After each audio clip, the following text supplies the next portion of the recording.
Hello, everyone. This is Al Fadi, and as always, thank you from the bottom of our hearts for your interactions with us, for taking the time to watch this series. And my hope and prayers is that not only you've benefited a great deal from it, but that you are sharing it also with others. We give you our permission, of course, to download it and even share it on your own platforms. I mean, make sure you give credit at least to Dr. J and the work and the research that he is sharing with us to our channel. But we want you to know that this is for you to benefit from. And hopefully, if you're a Muslim, take us up on the offer to go and inspect even anything we've shared. Don't take our words for it. These days, it is so easy to find resources to either collaborate, or if you want to refute what we're saying, share it with us. Give us a chance to respond to any claim that you perceive to be a valid claim that could refute any of the data that we're sharing. Today, we're going to talk about empires. Empires, at least in the region, in Arabian Peninsula, around that, and what do they say or tell about Mecca. With that in mind, I want to turn my attention now to Dr. J. Dr. J, what do empires, civilizations tell us about Mecca? Oh, that's a good question. That's another $1 million question. This is another big gaping hole that we're going to bring up. We've been talking about the standard Islamic narrative, the hole in the standard Islamic narrative, coined by Dr. Yasser Qadhi back in 2020, June 8th. And of course, the big difficulty that all Muslims are facing, and Yasser Qadhi and everybody else, concerning Mecca is proof for it. They need to find proof for it. Because of the references, the enormous amount of references, both in the Quran, also in the traditions, that refer to this place called Mecca. It was there at the time of Adam and Eve. It was there in chapter 21 at the time of Abraham. It was 1900 BC, and it was also, according to the traditions, it's where Muhammad was born and grew up. It was where the Qibla was changed down to in 624. So therefore, all the mosques are supposedly facing there. We talked about that. We referenced the difficulty with the whole reference after reference of the prophets, up to 300 prophets that are buried there, and yet we can't find even one of them.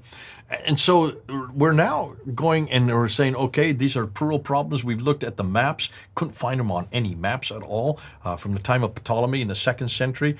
We went to the trade route. We looked and saw what Patricia Crone did by debunking the trade route theory that was introduced back in the last century by Montgomery Watt. And then we went and looked at the sea route theory and showing that the sea route theory only existed on the western side of the Red Sea, on those 5 ports. So you can see the dilemma for Muslims. They've got to try to find some reference point that would show that Mecca did exist, and they are trying frantically to do so.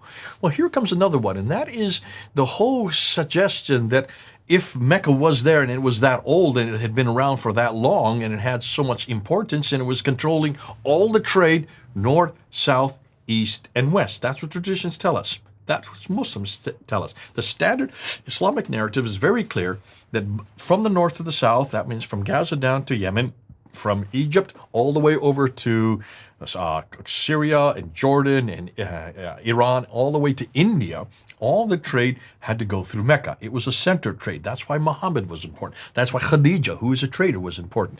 So therefore, the trade routes have to go through. If their trade routes are going through, they're going through empires. They're going through where people live. They're going through civilizations.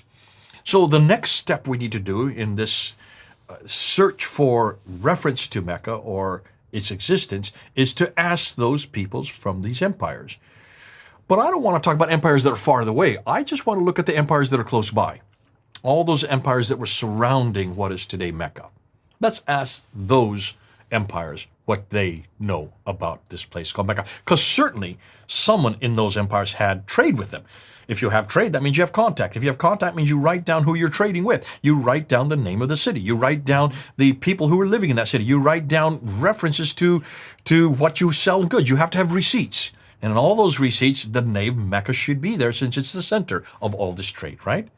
So let's go back to the slide and let's go look at a modern day map of Mecca today. So this is a Google map, and there you can see Mecca where the green star is.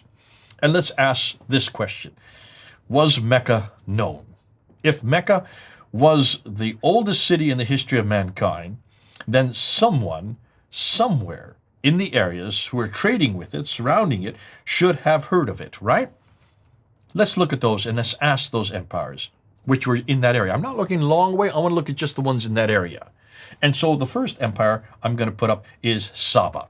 Saba, which is the Sabaeans down in the south. Saba, yeah. So they would have had trade because they would have gone through Sana'a and Najran up to Taif, up to down to Mecca, up to Yathrib, because that's where the trade went. That's on the Western Plateau.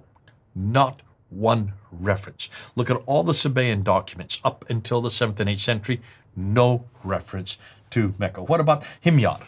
Himyarites, which are just a little further south. That's where Aden is. Wouldn't they have had it? Since the trade would have started at Aden, they would have certainly had reference, contact with Mecca. Not one word. Well, let's go over to the east. What about the Eastern Arabia? Eastern Arabia, they should have had some kind of trade. They should have known about this place. It's just right across the peninsula from them. Certainly they would have known about Mecca. Not one word. Well, don't start about east. Let's go even closer. Let's go to Western Arabia, where actually Mecca exists. Certainly they would have had some reference to Mecca. They would have known about this place. Look at all the documents coming out of Western Arabia, out of Yathrib, out of Taif, out of Tabuk, out of Khaybar, and even down as far as Najran. So from Najran up to Khaybar, those cities, you know these cities, you've probably been to many of these cities yourself. They still exist today. Did they have any reference, any documentation?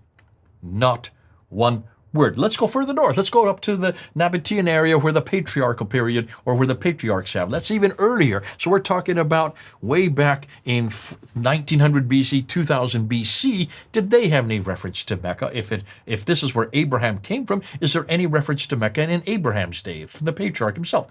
Not one word.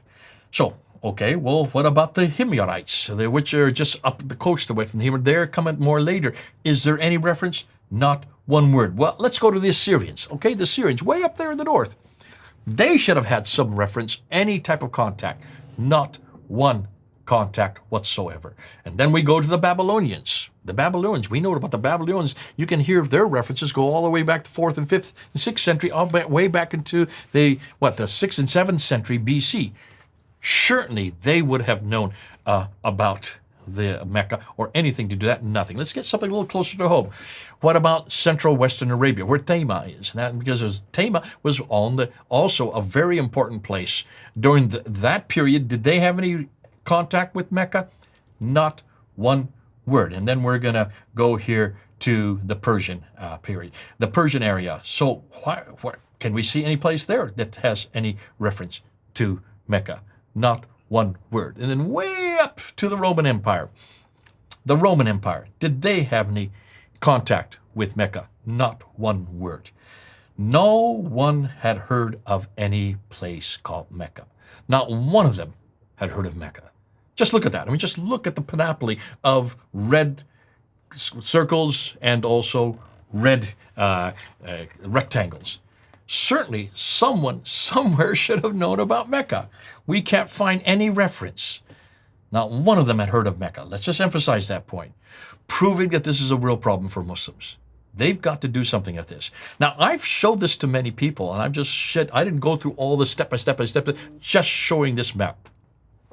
What does that show you? What does that tell you when you look at that? Well, it shows a lot of civilization and empires that surrounded the area where Mecca is, and it is definitely surprising that none of them even gave a hint of Mecca. None of them gave a hint of Mecca, proving that there is a real problem here. And I think for Muslims, and I'm talking to Muslims right now, if you're going to continue to suggest that this is the oldest city in history, if you're going to continue to suggest that this is the city that Adam and Eve were thrown down to out of the Garden of Eden, if you're going to continue to suggest that this is where Abraham was there, going into the Kaaba, destroying the idols, and also throwing Hagar out of Mecca out into the desert, if you're going to suggest this all happened there in Mecca, you're going to have to start questioning these empires. You're going to have to start questioning these civilizations, because they should have known about this place. Where are you going to go then to find your support? Because you always, historically, you want to go to those outside of your own empire, outside of your own environment, to find support for your environment and for your empire, in this case for your city. The fact that we can't find reference to it anywhere suggests to me that there just was no Mecca. Especially when you stop and think, according to the standard Islamic narrative, they controlled the trade. Khadija was a trader. Muhammad worked for her as a trader. Where did they trade to? All the way up as far as Gaza in the north.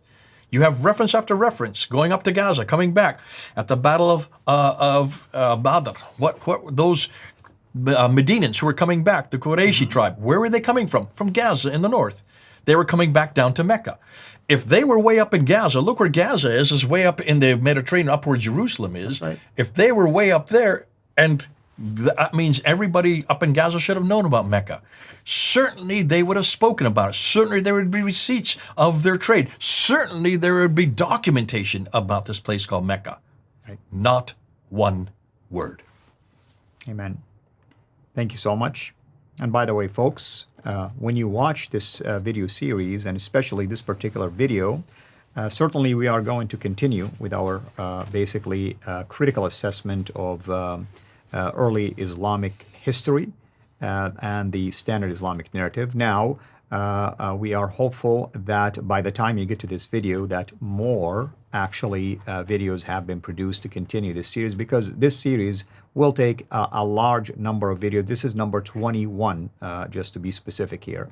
But I am confident that, Lord willing, we will be able to continue before you even notice that you reach the end. But even if you did, we will produce more along this line, and we will add it to this particular series. So rest assured that we will be taking our time, simply because we want to give you a very clear, easy, and precise tool for you to digest and be able to share it with others. Every video will serve at least one major point, making it very easy for everyone. Instead of being exposed to a large number of evidence all at once, like we're dumping it on you, we are basically putting it all together one by one for you. Again, thank you so much. Thank you, Dr. J.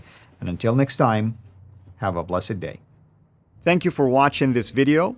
Be sure to like and subscribe to our channel, Sira International, and click on the bell so that you receive notifications whenever we publish a new video or go live.